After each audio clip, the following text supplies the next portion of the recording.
இன்னைக்கு அண்ணா திமுகவில் தான் நான் சங்ககிரி சட்டமன்றம் எடப்பாடி சட்டமும் இணைஞ்சிருக்குது. இங்க இருக்கிற ஒருத்தர் வந்து முதலமைச்சர் ஆக முடியுமா? கட்சிக்கு பொதுச் செயலாளர் ஆக முடியுமா? திமுகவில் சொன்னாவே போதும், அடிப்படை உறுப்பு நீக்கிடுவான். அண்ணா திமுக அப்படி இல்லை, ஜனநாயகம் உள்ள ஒரு இயக்கம். இதுல பெரும்பாலும் நேரடியாக என்னிடத்தில் தொடர்பு கொள்ளக்கூடியவர்கள். நேரடியாக நான் அம்மா இருக்கும்போது மாவட்ட செயலாளர் இருந்தேன். அருமையான செல்லப்பன் கடை இருக்கு, அங்க துணிக்கடை, NMS மணி நிற்கிறார். அவெல்லாம் ஒன்றிய செயலாளர் இருக்கும்போது அங்க வந்துட்டு எல்லாத்தையும் பார்ப்பேன்.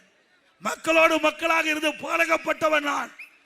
மக்களுக்கு இருக்கின்ற கஷ்டம், நஷ்டம், துன்பம், துயரம், வேதனை முழுவதும் நேரடியாக அனுபவதியாக எனக்கு தெரியும். எடங்கனசால பேரூராட்சா, மகடஞ்சாவடி தொகுதியில் இருக்கிற மகடஞ்சாவடி, தப்பக்கோட்டை, கனகிரி, கண்டகுளையும், கண்டமாணிக்கும் எல்லா பகுதிக்கும் என் கால் படாத இடம் இல்லை. ஏகாபுரம், தப்பக்கோட்டை எல்லா பகுதிக்கும் வந்திருக்கல. கண்ணந்தேரி, புதூர் எல்லா பகுதிக்கும் வந்திருக்கிறேன். வராத இடமே கிடையாது. எனக்கு சேவல் அடையாளம் கொடுத்தது மகடஞ்சாவடி ஒன்றியம்.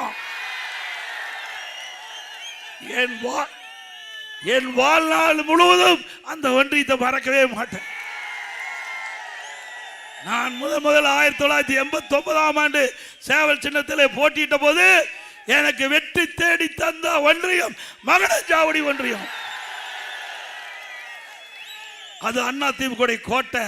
இன்றைக்கு அந்த கோட்டை சங்ககிரி சட்டமன்ற தொகுதியில் இணைஞ்சிருக்குது. சங்ககிரியும் அண்ணா திமுக கோட்டை. அப்படி கோட்டையா இருக்கின்ற காரணத்தினாலதான் எவரும் நுழைய முடியல.